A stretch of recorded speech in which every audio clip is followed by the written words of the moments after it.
started taking the Manjaro, I've been improving the quality of my snacks. So just preparing now, just cut some cucumber, which I'm going to have with hummus.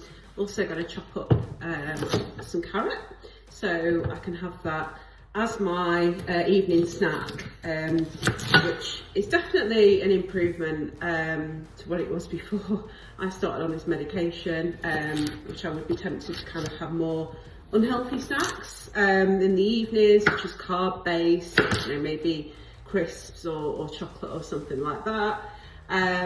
So I suppose with, I still have treats, but I might have like dark chocolate instead of milk chocolate, for example, so it's healthier. So yeah, looking forward to having this snack, enjoying my cucumber, my carrots with the hummus a little bit later for my healthy snack.